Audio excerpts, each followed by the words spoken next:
ప్రభు యేసుక్రీస్తు పేరిట వందనములు శుభములు తెలియజేసుకుంటున్నాం కదా.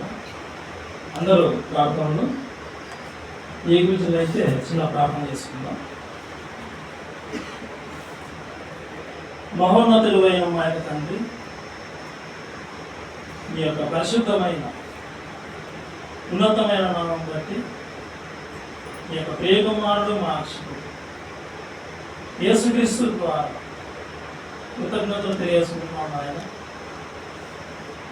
ఇదిగో తండ్రి, ఈ సమయంలో మీరు వాయించుకున్నటువంటి జీవగ్రంథంలో నుండి కొన్ని విషయాలు మా యొక్క ఆత్మీయ జీవితానికి అవసరమైనటువంటి సంగతులు మళ్ళీ జ్ఞాపకం చేసుకోవడానికి చక్కటి అవకాశం తండ్రి మాకు కల్పిస్తామని కోరవలసి ఉంది. ఈ యొక్క వాక్య సారాంశం ఆయన మేము గుర్తెరిగి వాక్యానుసారమైనటువంటి జీవితం నడుచుకునే విధంగా సహాయ దయచేయమని ఈ ప్రార్థన మీ ప్రియకుమారైనటువంటి యేసుక్రీస్తు ద్వారా అడిగి వేడుకొనుచున్నాం తండ్రి. ఆమేన్.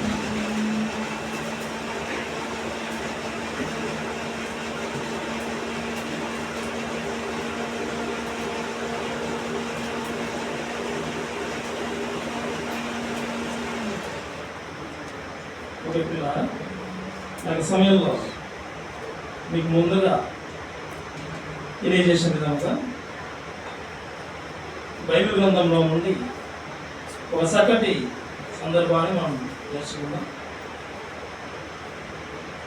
చేయుటకు నీ చేతికి వచ్చిన పని చేస్తున్నావా? చేయుటకు నీ చేతికి వచ్చిన పని చేస్తున్నావా అన్నటువంటి చక్కటి ఆత్మీయ సందేశాన్ని మనం నేర్చుకుందాం. మనకందరికీ తెలుసు, పరలోకమందు ఉన్నటువంటి దేవుడు ఆయన ఈ జీవితాన్ని మనకిచ్చాడు. సమస్త మనుషులకు ప్రాణము, జీవము, ఊపిరిని దయచేసినటువంటి దేవుడు ఆయన ఈ సమస్త సృష్టిని కలుగజేసి ఈ యొక్క భూమి మీదకి మనం పంపించాడు. ఒక కుమ్మరి వాడు తాను ఇష్టపూరితంగా తనకు ఇష్టం వచ్చినట్లుగా పాత్రలు తయారు చేస్తాడు. ఆ కుమ్మరివాడి దగ్గర ఉండేటువంటి పాత్రలు రకరకాలుగా ఉంటాయి. నీళ్లు నింపుకోవడానికి ఒక పెద్ద కుండ, అదేవిధంగా డబ్బులు దాచిపెట్టుకోవడానికి ఒక చిన్న బాక్స్ టైప్,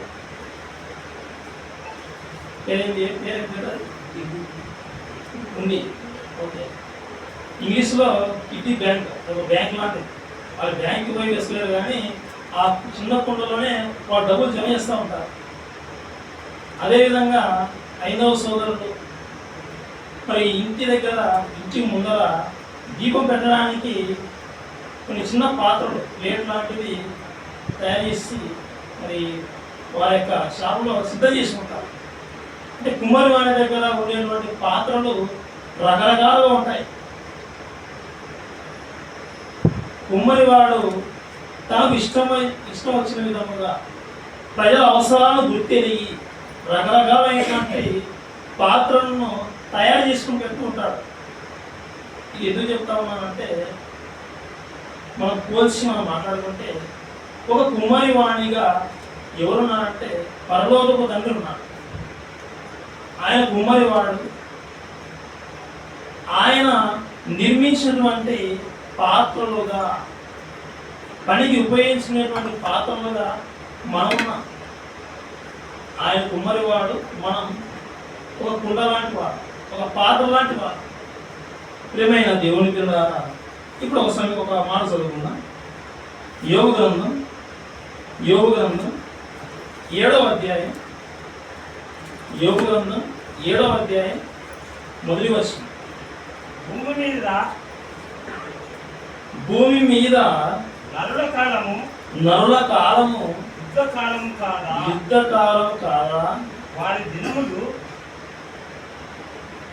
వాని దినములు కూలివాని దినముల వంటివి కావా? కూలివాని దినములు వంటివి కాదా.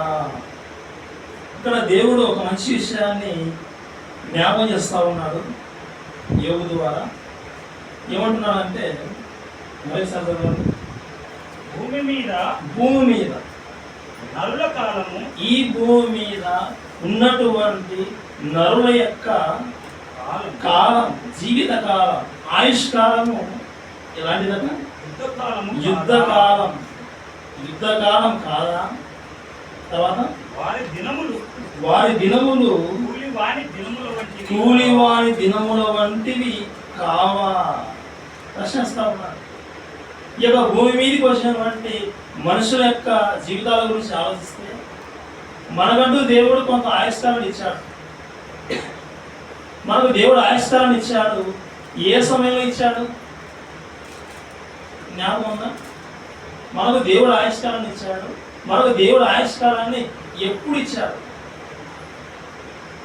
నేను పిండములై ఉండగానే నీ కన్ను నన్ను చూశాయి, నియమింపబడిన దినములలో ఒకటైనను కాకమునిపే అని పలుకుతాడు. అంటే అప్పుడే భూమికి అడుగు పెట్టక మునిపే, ప్రారంభంలోనే దేవుడు ఈ జీవితాన్ని ఇచ్చే సమయంలోనే ఆయుష్కాలాన్ని ఇచ్చాడు. ఇంతకాలం మీరు భూమి మీద ఉండాలి, ఆ ఆయుష్కాలం ఇచ్చాడు. ఇలా ఈ యొక్క భూమికి పంపించాడు.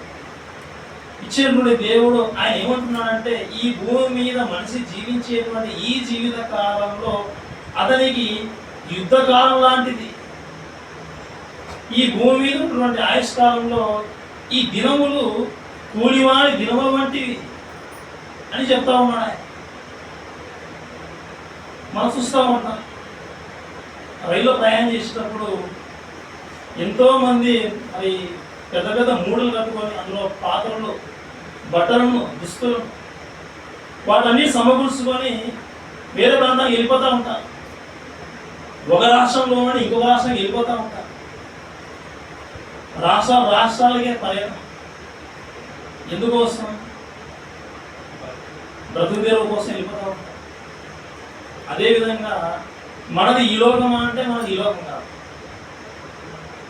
దేవుడున్న లోకమే మన లోకం, దేవుడున్న ఊరే మన సొంత ఊరు. ఆ లోకంలో నుండి ఈ లోకానికి వచ్చాం, ఈ భూమికి వచ్చాం. ఈ భూమికి, ఈ భూలోకానికి దేవుడు పంపించాము. ఎందుకు వచ్చామంటే పని కోసం వచ్చాం.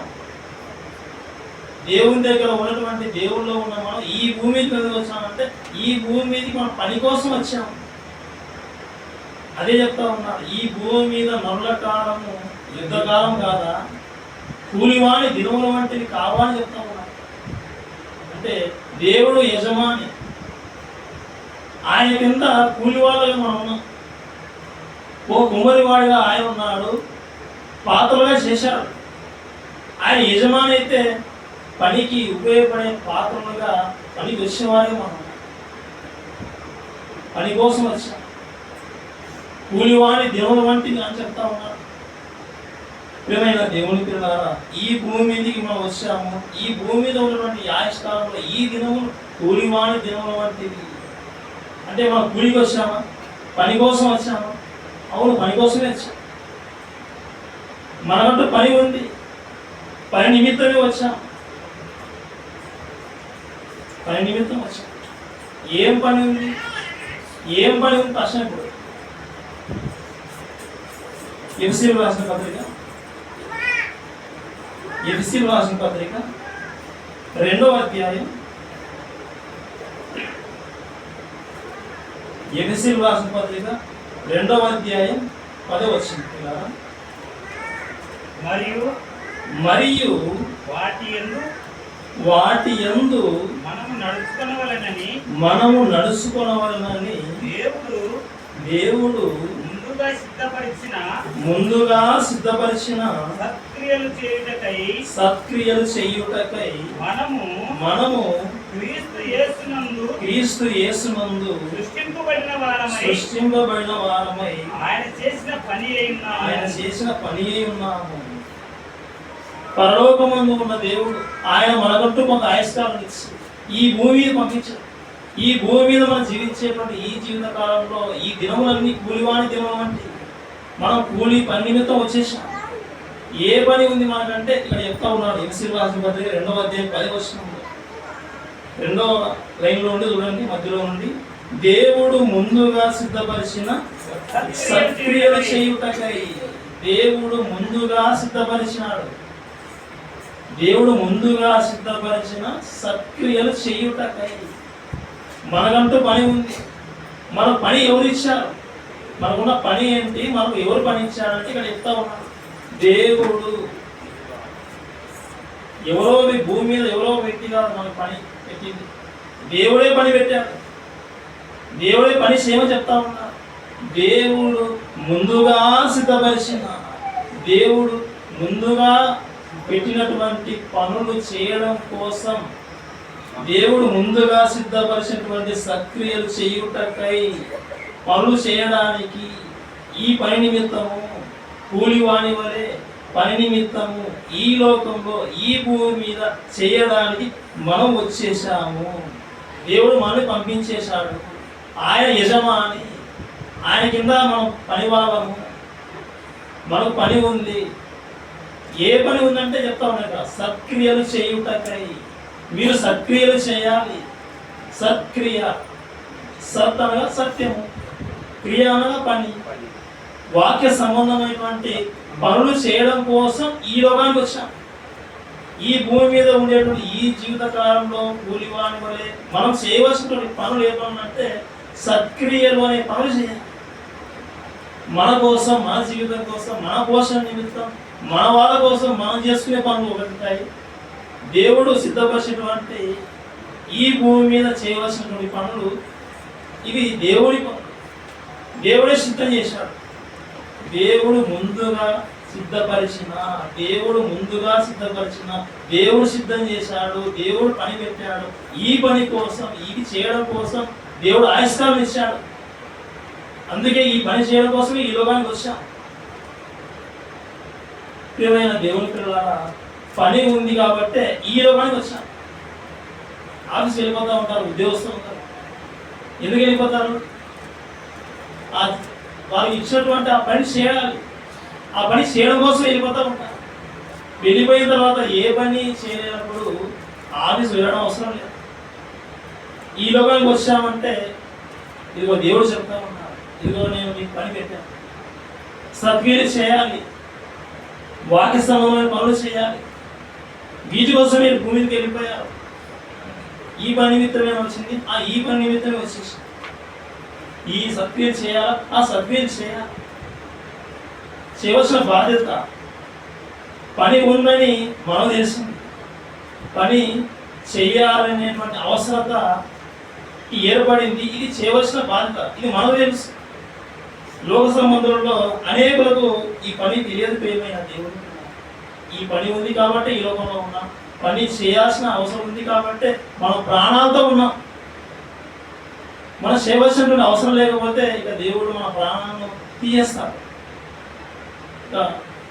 మీరు చేయవలసినటువంటి అవసరం లేదు.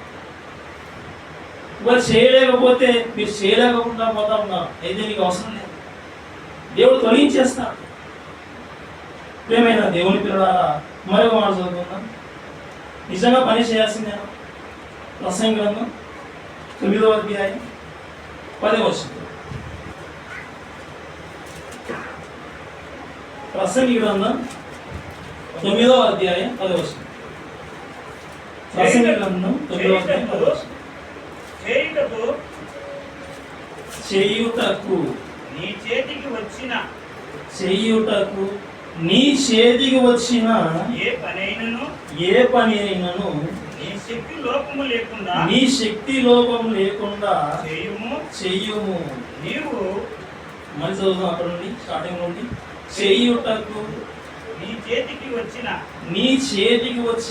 ఏ పని అయినను నీ శక్తి లోపము లేకుండా చెయ్యుము. ఇక్కడ అవుతాం. చేయుటకు నీ చేతికి వచ్చిన. దేవుడు ఈ భూమిని పంపించిన తర్వాత పని చేయమని చెప్పాడు. ఈ పని గుర్తెరిగాము. ఈ లోకంలో దేవుడు నియమించినటువంటి రాజ్యము సంఘంలోకి వచ్చేసాం. మనం రహస్యం తెలిసిపోయింది. ఈ పని చేయాలి, చేయుటకు నీ చేతికి వచ్చిన, నీ దగ్గరికి వచ్చిన పని, నీవు చేయగలిగిన పని, నీ సామర్థ్యం ఏముందో, నువ్వు ఏం చేయడానికి సిద్ధంగా ఉన్నావో, నువ్వు ఏం చేయగలవో, నీ చేతికి వచ్చినటువంటి దేవుని పని. లోకంలో ఎన్నో పనులు ఉంటాయి, ఎన్నో పనులు చేస్తావు, నీకు ఎంతో టాలెంట్ ఉండొచ్చు. అవన్నీ పక్కన పెట్టేస్తే ఇక్కడ దేవుడు దేని గురించి జ్ఞాపకం చేస్తూ ఉన్నాడంటే, దేవుడు తన కోసం చేయవలసినటువంటి పని కోసం చెప్తా ఉన్నాడు. చేయుటకు నీ చేతికి వచ్చిన ఏ పని అయినను, దేవుని కోసం చేయవలసినటువంటి ఏ పని అయినను ఏమంటున్నాడు? నీ శక్తి లోపం లేకుండా, నీ శక్తి లోపం లేకుండా చెయ్యుము. నువ్వు చేయాలి, చేయాల్సిందే. అందులో శక్తి లోపం లేకుండా చేయాలి. శక్తి లోపం ఉండకూడదు. ఏదైనా వస్తువును మనం కొనాలన్నప్పుడు ఆ వస్తువును పరిశీలిస్తాం. ఎలా ఉంది ఈ వస్తువు, ఏమైనా డ్యామేజ్ అయిపోయిందా, ఇందులో ఏదైనా లోపం ఉందా, మనమే ఒక వస్తువు విషయమై ఆలోచిస్తాం. దేవుడు కూడా ఆయన పని చేయమని చెప్తా ఉన్నాడు, పని చేస్తూ ఉంటాము, మనం చేయవలసిందే. చేసేటప్పుడు అందులో లోపం లేకుండా మనం చేయాలి. పని చేయాలి, లోపం లేకుండా చేయాలి. ఇంకొక విధంగా మాట్లాడితే పాద నిబంధనల ప్రకారం శ్రద్ధగా చేయాలి. యెహోవా కార్యమును శ్రద్ధగా చేయాలి. అశ్రద్ధగా చేస్తే యెహోవా కార్యము, దేవుని కార్యమును, దేవుని పనిని అశ్రద్ధగా చేయవాడు శాపగ్రస్తుడు అగును కాక అంటారు. పని చేసి అశ్రద్ధగా చేస్తే కూడా శాపమే. శాపమే. పని చేసి ఎందుకు శాపగ్రస్తుడు కావాలి? చేయకపోతే శాపమే, చేసి అశ్రద్ధగా చేస్తే శాపమే. ప్రియమైన దేవుని పిల్లరా, చేయుటకు నీ చేతికి వచ్చిన పని చేయుచున్నావా? ఇది మా పాట. దేవుడు చెప్తా ఉన్నాడు, చేయుటకు నీ చేతికి వచ్చిన ఏ పనైనను నీ శక్తి లోపం లేకుండా చేయము. నువ్వు చేయాల్సిందే. ఆ పని చేసే విషయంలో లోపం కనబడకూడదు. దేవుడు చూస్తా ఉన్నాడు. అందులో లోపం ఉందంటే ప్రతిఫలం రాదు. అందులో లోపం ఉందంటే దేవుడు అంగీకరించాడు. ప్రియమైన దేవుని పిల్లలారా, ఇలా చేస్తూ ఉన్నప్పుడు మనకంటూ ఒక పని చేసింది. మన ముందు ఒక సత్క్రియ చేయబోతా ఉన్నాం. 17, 18, 19 ఈ 3 దినములు సంఘం ద్వారా, మన సంఘం ద్వారా, ఇక్కడ ఉన్నటువంటి college of Bible technology Allagadda క్రీస్తు సంఘం ద్వారా మరి చక్కటి క్రీస్తు విజ్ఞాన మహాసభ నిర్వహించడానికి మనం సిద్ధపడతా ఉన్నాం. ఈ సత్క్రియ, ఈ దేవుని పని, ఇలా చేసే ఈ దేవుని పనిలో ఎన్నో రకరకాల పనులు ఉంటాయి. స్టార్టింగ్ మొదలు పెడితే పోస్టర్లు వేయడం, పాంప్లెట్స్ పంచడం, ఆ తర్వాత మరి స్టేజెస్ రెడీ చేయాలి, ఆ తర్వాత వచ్చిన వారికి భోజనాలు, ఇంకా రకరకాల పనులు ఉంటాయి. పరిచర్యలు నానా విధములుగా ఉంటాయి, నానా విధములుగా ఉంటాయి. కానీ ప్రభు ఒక్కడే, ప్రభు ఒక్కడే. కానీ పరిచర్యలు నానా విధములుగా ఉంటాయి. ఎవరు ఏ ఏ పరిచర్య చేస్తూ ఉన్నారో ఆ ప్రతి పరిచర్యను సంపూర్తిగా చేయాలి.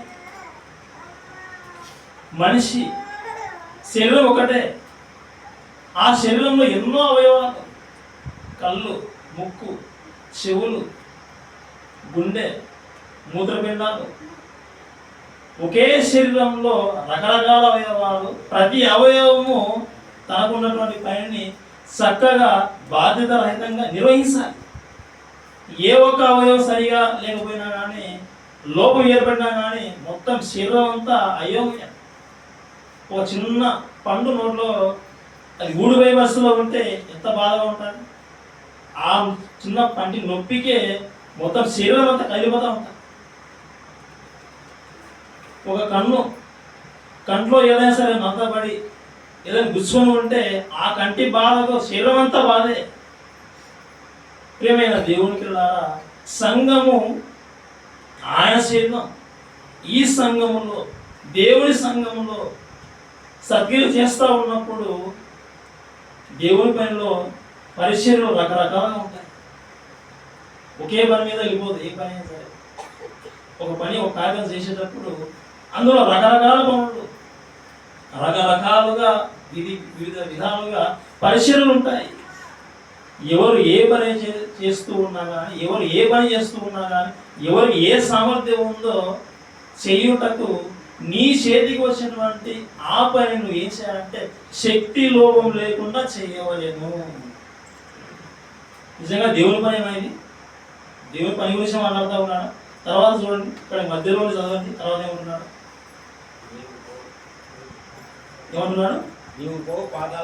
ఎందుకు పాదాల గురించి మాట్లాడుతూ ఉన్నాడు? పాతాళము, పరలోకం, ఈ పదాలు మాట్లాడాడంటే ఆయన మాట్లాడేది భూ సంబంధమైన పదాలు కాదు, పర సంబంధమైనది, ఆత్మ సంబంధమైన మాటలు. పరలోకం ఉంది, నరకం ఉంది, ఈ విషయాన్ని తెలియజేయడం కోసం ఈ మాట్లాడుతూ ఉన్నాడు. ఈ భూమి మీద ఉండగానే చేయుటకు దేవుడు మన చేతికి ఇచ్చినటువంటి ఏ పని అయినా సరే శక్తి లోపం లేకుండా చెయ్యాలి. ఇక్కడే చేయాలి, భూమి మీద ఉండగానే చేయాలి. భూమి మీద ఉండగానే, ప్రాణంతో ఉండగానే. అయితే సందేహాలు వస్తూ ఉంటాయి. మీకే కాదు, చాలామంది మమ్మల్ని పిలవలేదు, ఫోన్ చేయలేదు అని వస్తాయి. ప్రియమైన దేవుని పిల్లలు, అయితే ఒక మాట చదువుకోవాలి, మనం జ్ఞాపకం చేసుకోవాలి. దినవృత్తాంతంలో మొదటి గ్రంథం 29వ అధ్యాయం 3వ వచనం.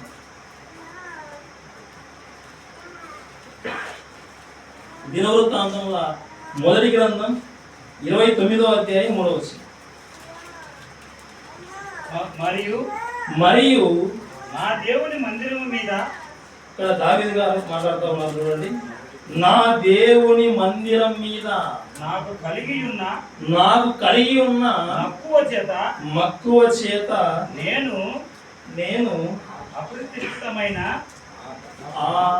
ప్రతిష్ఠితమైన మందిరం నిమిత్తము సంపాదించి ఉంచిన వస్తువులు కాక నా సొంతమైన బంగారమును వెండిని నా దేవుని మందిరం నిమిత్తం నేనిచ్చేదను. దావీదు గారు మాట్లాడుతూ ఉన్నారు. ఈ మాట్లాడే మాటలో మనం తెలుసుకోవాల్సినటువంటి, గ్రహించవలసిన ఒక విషయం ఉంది. నా దేవుని మందిరం మీద నాకు కలిగి ఉన్న మక్కువ చేత. నా దేవుని మందిరం మీద నాకు కలిగి ఉన్న మక్కువ. అంటే దేవుని మందిరం మీద ఆయన మక్కువ ఉంది. ఆ రోజు పాత నిబంధన కాలంలో దేవుని మందిరం మీద ఉన్నటువంటి మక్కువ అంటే ప్రేమ. మక్కువ అంటే ప్రేమ, ఇష్టము, అభిలాష, ఈ పదాలు వచ్చేస్తాయి. దేవుని మందిరం మీద, ఆ కట్టబడే మందిరం మీద దావీదు గారు ఏముందంటే ప్రేమ ఉంది, మక్కువ, ఇష్టం ఉంది. ఆ రోజు కట్టబడే మందిరము రాళ్లతో కట్టబడే మందిరం. ఇది మనకు అర్థమైతే, ఈ వాక్యాన్ని మనం గ్రహిస్తే దావీదు గారికి దేవుని మందిరం మీద మక్కువ అందా, ప్రేమ అందా? మరి ఈ రోజు కొత్త నిబంధన కాలంలో ఇప్పుడు కూడా మందిరం కట్టబడతా ఉంది. ఆ రోజు కళ్ళతో కనబడేటువంటి రాతి కట్టడం, ఈ రోజు కళ్ళతో డైరెక్ట్గా చూడలేం. కానీ ఇదిగో ఎన్ని సంఘాలు అయితే ప్రపంచవ్యాప్తంగా ఉన్నాయో, ఈ సంఘాలన్నీ దేవునికి ఒక ఆలయం, ఒక మందిరం కట్టబడతా ఉంది. అపోస్తలులు, ప్రవక్తలు వేసిన పునాది మీద కట్టబడతా ఉంది ఈ మందిరం. జీవము గల దేవుని సంఘం, జీవము గల దేవుని మందిరం. ఇది కట్టబడతా ఉన్నప్పుడు, అనేక మంది వస్తూ ఉన్నప్పుడు, ఒక రాయిలాగా మరి మందిరంలో అమర్చబడతా ఉన్నప్పుడు మనం ఎంత మక్కువ ఉండాలి, మనం ఎంత ప్రేమ ఉండాలి, ఎంత అభిలాష ఉండాలి. ఇలా ప్రేమ, అభిలాష ఇవన్నీ ఉన్నప్పుడు ఇక ఫోన్ చేయాల్సిన అవసరం లేదు. మా దగ్గర నుండి మేమే కాదు, ఎవరైనా సరే ప్రతి సంఘంలో దైవ సేవకుల ద్వారా నుండి సమాచారం రాకముందే అక్కడ నుండి విశ్వాసం దగ్గర నుండి ఫోన్ కాల్స్ రావాలి. మాకేం పని లేదా? ఏ పని చేయాలి చెప్పండి అంటే ఫోన్ కాల్స్ ఇక్కడ నుండి కాదు, మీ దగ్గర నుండి మా వైపు రావాలి. అలా వస్తే దేవుని పని ఇంకా ఫాస్ట్ వెళ్ళిపోతుంది. అలా రావడం ద్వారా ఇంకా మీలో ఉన్న మక్కువ, మీలో ఉన్న అభీష్టము దేవుని ఇంకా నస్తుంది. పాస్టర్ గారు ఫోన్ చేశారంటే కాదం లేక వచ్చేస్తూ ఉంటారు, కాదన్నారు వచ్చేస్తా ఉంటారు సార్ అంటారు. చివరికి రాలేకుండా ఆప్షన్ అయితే మాట ఇచ్చి మాట తగ్గిపోతే అది శర్మ కదా. దానికోసం మేము ఫోన్ చేసి ఎందుకు బాధపెట్టాలి? ప్రేమైన దేవుని పిల్లలారా, మా సంఘంలో చాలా మంది చేస్తారు. ఒకవేళ అలాంటి ఆలోచన వస్తే అపవాది రానియకూడదని ముందుగానే చెప్తా ఉన్నాను, జ్ఞాపకం చేస్తా ఉన్నాను. ప్రియమైన దేవుని పిల్లలారా, ఆ రోజు పాత నిబంధనలో దావీదుకు దేవుని మందిరం మీద మక్కువ ఇష్టం. మనము ఎలా ఉండాలి? మనకు కూడా మక్కువగా ఉండాలి. ప్రియమైన దేవుని పిల్ల, ఇది దేవుని పని. శక్తి లోపం లేకుండా చేయాలి, అశ్రద్ధగా చేయకూడదు. శ్రద్ధగానే చేయవలసిన బాధ్యత మన మీద ఉంది. చేయుటకు నీ చేతికి వచ్చిన పని చేయించున్నావా? దేవుడు ఈ లోకానికి పంపించాడు, పని ఉంది, ఏ పనిలో తెలిసిపోయింది, చెయ్యాలి, చెయ్యమన్నాడు. శక్తి లోపం లేకుండా చేయమన్నాడు, మనం చెయ్యాలి. ఇప్పుడు మీరు చేస్తున్నారా? నేను చేస్తున్నానా? మనం చేస్తున్నామా? దేవుడు అనుకున్నట్టుగా ఉంటున్నామా? ఈ ప్రశ్న. ప్రియమైన దేవుని కూడా ఇంకా ఆలోచిస్తే ఇక్కడే తర్వాత చేస్తామని ప్రశ్నిస్తారు. తర్వాత చేస్తాను అన్నప్పుడు ఇంకొక మాట చదువుకున్నాం, జ్ఞాపకం చేసుకున్నాం. ప్రసంగి గ్రంథంలోని ప్రసంగి 9:10 మనం చదివిన మాట ఇందాక ఆ మాటలోని మధ్యలోని చదువుతున్నాం. ప్రసంగి గ్రంథం 9వ అధ్యాయం 10వ వచనం మధ్యలో ఉంది. నీవు పోవు పాతాళమునందు అంటే అందరూ పాతాళానికి పోతారా? చనిపోయిన ప్రతి ఒక్కరు పాతాళం పోవాల్సిందే. పాతాళం అంతా నరకం అనుకోకండి. పాతాళంలో 2 భాగాలు. మరణం చూడక బ్రతుకు నరుడేవాడు, పాతాళము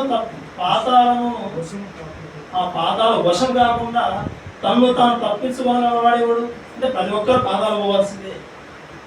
అయితే ఏమంటున్నారంటే ఇక్కడ ప్రసంగిలో నీవు పోవు పాతాళమందు, మనం పోయే పాతాళమందు పని అయినను, ఉపాయమైనను, తెలివైనను, జ్ఞానమైనను లేదు.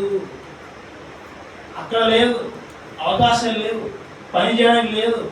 వచ్చిన జ్ఞానం ఏదైనా ఆలోచన వచ్చిందా? ఆలోచనకు ప్రతిరూపంగా కార్యం దాల్చడం ఏం ఉపయోగం లేదు, ఛాన్స్ లేదు. బంధించబడినట్టే. ఈ భూమి మీద ఉంటూ ఉండగానే దేవుడిచ్చిన ఈ ఆయుష్కాలంలోనే మన దినములు కూలివాణి దినములు కాబట్టి ఈ టైంలోనే ఒక కూలివాణి వలె ఆయన ఇచ్చినటువంటి పని చేస్తూ వెళ్ళిపోవాల్సింది. ఇక్కడే చేయాలి, ప్రాణం ఉండగానే చేయాలి, శక్తి లోపం లేకుండా చేయాలి. తర్వాత చేయడానికి పని లేదు, ఆ తర్వాత మనం ఉండాలి. పోయిన తర్వాత చేద్దామంటే అది దూరంగా. ఇప్పటి భూమి మీద ఆదాం మొదలుకుంటే ఇప్పటి వరకు చనిపోయి వెళ్ళిపోయిన ఎంతోమంది ఉన్నారు. ఎన్నో రకాల భాషలు, ఎన్నో రకాల తెగలు, ఏ ప్రాంతాల్లో, కొండ ప్రాంతాల్లో, ఏ దేశాల్లో, ఎన్నో భాష తెలిసిన వారిలో ఎందరో వెళ్ళిపోయారు. ఎంతోమంది వెళ్ళిపోయారు. మనం ఉన్న కాలంలోనే ఇప్పటి ప్రపంచ జనాభా 800 కోట్ల పైమంది. ప్రతి 100 శాతం వెనక్కి వెళ్ళిపోతే ఎంతమంది వెళ్ళిపోయారు భూమి మీదకి వచ్చి చనిపోయిన వాళ్ళు. వీరిలో ఎంతమందికి దేవుని పని చేస్తారు? పని ఉంది. ఎంతమంది గుర్తెరిగారు? ఈ గుర్తెరిగిన వారిలో ఎంతమంది అలా నిజంగా చేసి వెళ్ళిపోయారు? దేవుడు అనుకున్నట్టుగా ఆ కళలో పండించిన వారిగా ఎంతమంది వెళ్ళిపోయారు? దేవుడికి మిగిలింది బాధే. ఎంతోమంది ఆయన చేస్తే ఆయన తెలుసుకున్న వాళ్ళు కొద్దిమంది. ఆయన ఎంతో కష్టపడి ఎంతో పెట్టుబడి పెడితే ఆయన చివరికి మిగిలింది లాభం కొంతే. దేవుడు తన కృప వలన ఆయన ఆకర్షించడం ద్వారా మనం సంఘంలోకి వచ్చేసాం, దేవుని చెంతకు వచ్చేసాం. ఇది మన బలం కాదు, మన జ్ఞానం కాదు, దేవుడు మన మీద చూపిన కృప. మనం చేయగలమని దేవుడు మన మనసు ఎరిగి భవిష్యత్తులో వీళ్ళు నా కోసం చేస్తారు ఆయన గుర్తెరిగి మనం ఆకర్షించుకున్నాం. వచ్చాం, పని ఉందని తెలుసుకున్నాం, పని చేయాలని తెలిసిపోయింది, శక్తి లోపం లేకుండా చేయాలి, చేస్తూ వెళ్ళిపోవాలి. మీరు చేస్తున్నావా? చేయుటకు నీ చేతికి వచ్చినటువంటి పని నువ్వు చేయుచున్నావా? ఈ ప్రశ్న మనం చేయాల్సిందే. చేద్దాం. అపవాది ఎన్నో ప్రయత్నం చేస్తుంది, వాటన్నింటినీ అధిగమించి మరి దేవుని కోసం వెళ్ళాలని ఇలా చేస్తే మనకి ప్రతిఫలం కష్టంగా ఉంది. చివరిగా 2 మాటలు చదువుకుందాం. ప్రకటన గ్రంథం 22వ అధ్యాయం. ప్రకటన గ్రంథం 22వ అధ్యాయం 12వ వచనం.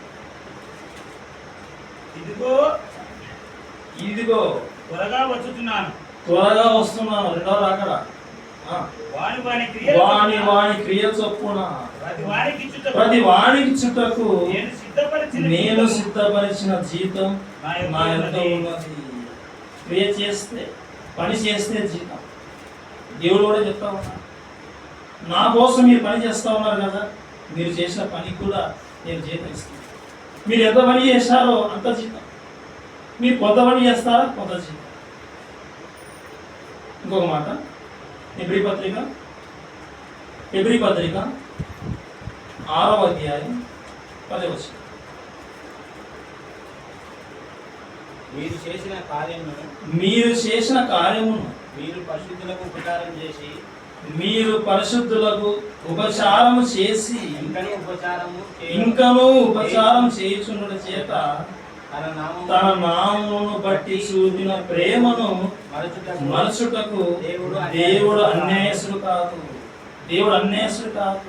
మనం చేసిన ప్రతి పనికి, ప్రతి శ్రమకు, మన కష్టానికి దేవుడు ప్రతిఫలాన్ని ఇస్తాడు.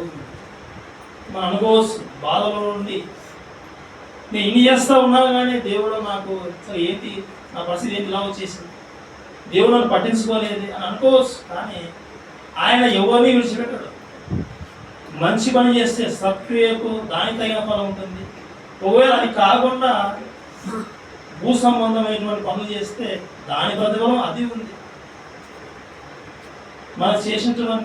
మనం చేస్తూ ఉన్నటువంటి ప్రతి పనికి ఆయన మర్చిపోకుండా ఆయన ప్రతిఫలాన్ని ఇచ్చేది. దేవుడు అన్యాయసుడు కాదు. ప్రియమైన దేవుని కూడా చేయుటకు నీ చేతికి వచ్చిన పని చేస్తున్నావా? లోకంలో ఎవరికి తెలియదు ఇవన్నీ చేయాలని. మీకు తెలిసిపోయింది, మనకు తెలిసిపోయింది. మనం చేసేయాల్సిందే. ఫాస్ట్గా చేయాలి, ఎక్కువగా చేయాలి. సమయం అయిపోతూ ఉంది, కాలం అయిపోతూ ఉంది, రోజులు గడిచిపోతూ ఉన్నాయి, మరణానికి సిద్ధమవుతూ ఉన్నాం, శరీరంలో అవయవాలు మార్పు జరుగుతూ ఉన్నాయి. ప్రియమైన దేవుని పిల్లలు, ఏ రోజు మనం వెళ్ళిపోతామో తెలియదు. ఈ లోకాన్ని విడిచిపెట్టి వెళ్ళిపోయే లోపు ఈ భూమి మీద ఉండడానికి పని చేసేయాలి. తర్వాత వెళ్ళిపోతే చేయడానికి అవకాశం లేదు. చేయుటకు మన చేతికి వచ్చిన ఏ పని అయినా భూమి మీద ఉంటుండగా మనం చేసేద్దాం. ఓకే పిల్లరా, మరి ఇప్పటి వరకు ఈ యొక్క మాట విన్న మీకు అందరికీ ప్రత్యేకమైన తెలియజేసుకుంటున్నాం. చిన్న ప్రార్థన చేసుకున్నాం. మహోన్నతుడు అయిన మా యొక్క తండ్రి, ఆయన చేయుటకు మీరిచ్చిన పని నేను చేయాలని, శక్తి లోపం లేకుండా చేయాలని మీ యొక్క వాక్యం ద్వారా తండ్రి తెలుసుకున్నాం. వాని క్రియల చొప్పున ప్రతిఫలం, జీతం నాయన మీరు ఇవ్వడానికి సిద్ధంగా ఉన్నారు. ప్రతి వానికి నాయన మెప్పు మీ వల్ల కలుగుతుంది నాయన. ఇదిగో తండ్రి, ఈ యొక్క భూమి మీద ఉంటూ ఉండగానే మా యొక్క జీవితంలో తండ్రి అనేకమైనటువంటి సత్క్రియలు చేసి నీ దగ్గర నాయన నీ నుండి గొప్ప మెప్పు పొందే విధంగా, ఎక్కువగా జీతాన్ని పొందే విధంగా తండ్రి ప్రయాసపడే విధంగా ఈ కాలేజ్ ఆఫ్ గవర్నమెంట్ టెక్నాలజీ ఆధార సంఘాన్ని తండ్రి జ్ఞాపకం చేసుకున్నామని ప్రతి ఒక్కరు ఆయన ఈ పని నిమిత్తం సేవ చేస్తూ ఉండగా, పని జరిగిస్తూ ఉండగా తండ్రి శక్తి లోపం లేకుండా చేసేటువంటి నాయన శక్తిని, బలాన్ని, ధైర్యాన్ని, నిబ్బరాన్ని తండ్రి, దీర్ఘశాంతాన్ని తండ్రి దయచేయమని కోరుకొనిస్తూ ఉన్నాను. ఇదిగో తండ్రి, ఈ లోకం శాస్త్రం కాదు, మా యొక్క లోకం, మా యొక్క సొంత ఊరు నాయన మీరు ఉండేటువంటి లోకమే. మీ దగ్గర నుండి వచ్చేసాం, తిరిగి నాయన మీ ఎద్దకు చేరుకునే విధంగా చక్కటి అవకాశం తండ్రి మాకు కల్పిస్తున్నాను. ఇదిగో తండ్రి, మనుషుల వైపు చూడక విశ్వాసంలో అర్థమైనటువంటి ఈ యేసు వైపు చూస్తూ అనేకమైనటువంటి సత్క్రియలు చేసిన ఆయన పరమందు ఉన్నటువంటి నిన్ను సంతోషపరిచే విధంగా మాకు సహాయం దయచేయమని ఈ ప్రార్థన నీ ప్రేమవాడైనటువంటి యేసుక్రీస్తు ద్వారా అడిగి వేడుకొనుచున్నాం తండ్రి. ఆమేన్.